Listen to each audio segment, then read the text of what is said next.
అంటే డి, సై అంటే సై, చూసుకుందామంటే చూసుకుందాం. చల్ నువ్వెంత అంటే నువ్వెంత, నువ్వేం చేసినావంటే నువ్వేం చేసినావు. ఇక ఇదే నడుస్తున్నది ఇప్పుడు తెలంగాణలో. ఓ రోకు అధికారంలో ఉన్న షే పార్టీ వాళ్ళు, ఇంకో రోకేమో ప్రతిపక్షంలో ఉన్న కార్ పార్టీ వాళ్ళు. ఇద్దరి నడుమ సవాళ్ళు ప్రతి సవాళ్ళు జోరుగా నడుస్తున్నాయి. చిన్న చిన్న లీడర్లు కాదు, పెద్ద పెద్దోళ్ళే సవాళ్ళు వేసుకుంటుర్రు. అవతలోళ్ళు వేసిన సవాళ్లకు యువతలోళ్ళు తయారంటుర్రు.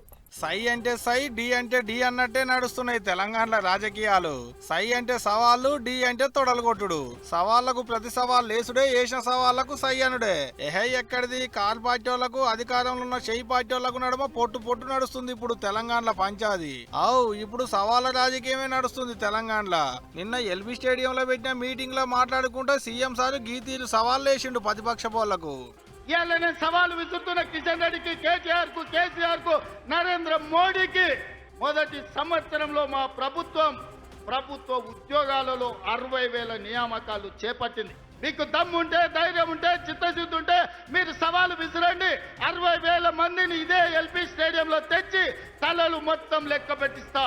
ఒక్కటి తగ్గినా మీ కాళ్ళ ముందు క్షమాపణ చెప్పి నేను బయటికి వెళ్తా. సీఎం సార్ మాటలు విన్నాక కాల్ పార్టీ ముఖ్య లీడర్ రామన్నకు నాదాన్ని అనిపించినట్టున్నది. కయ్యానికి కాలు దువ్వినట్టు సవాళ్లకు సిద్ధమే. ఏడికి రమ్మంటావో చెప్పు, నువ్వు వచ్చినా సరే నన్ను రమ్మన్నా సరే అన్నట్టు సవాళ్లకు ప్రతి సవాల్ వేసిండు. 60,000 తలకాయలు లెక్క పెడతారట. మందికి పుట్టిన బిడ్డలు మా బిడ్డలు అని చెప్పుకునే బాపత్. కేసీఆర్ గారు ఇచ్చిన ఉద్యోగాలు, కేసీఆర్ గారి ప్రభుత్వంలో ప్రారంభమైన నియామకాలు, నీ టైంకి వచ్చే వరకు కాగితం ఇచ్చే మోకా నీకు దొరికితే దాన్ని పట్టుకొని నేను ఇచ్చిన ఉద్యోగాలంటే సిగ్గుందా అని అడుగుతా ఉన్నాం. వచ్చింది కదా నువ్వు, మీ రాహుల్ గాంధీ ఛాయ్ తాగి పోజులు కొట్టి తెలుగులో ట్వీట్ పెట్టి మొదటి సంవత్సరంలో 2 లక్షల ఉద్యోగాలు ఇస్తాం అని నరికి 2 ఉద్యోగాలు మాత్రం సంపాదించుకొని నువ్వోటి ఆయనోటి తప్పించుకొని తిరుగుతున్నారు కదా. వస్తావా అశోక్ నగర్కి చర్చకి? దమ్ముందా? రెండోడు కొట్టుకుంటుంటే మూడోనికి సందు దొరికిందట. అట్టనే వీళ్ళు ఇద్దరు అనుకుంటుంటే ఇప్పుడు నడిమిట్ల పువ్వు పార్టీ వాళ్లకు సందు దొరికినట్టు అయింది.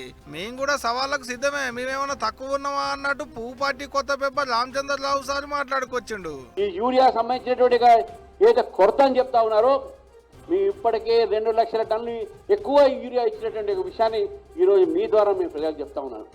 రైతులను తప్పుదారి పట్టిస్తా ఉన్నారు, రైతులకు సరైన సమాచారం ఇవ్వట్లేదు.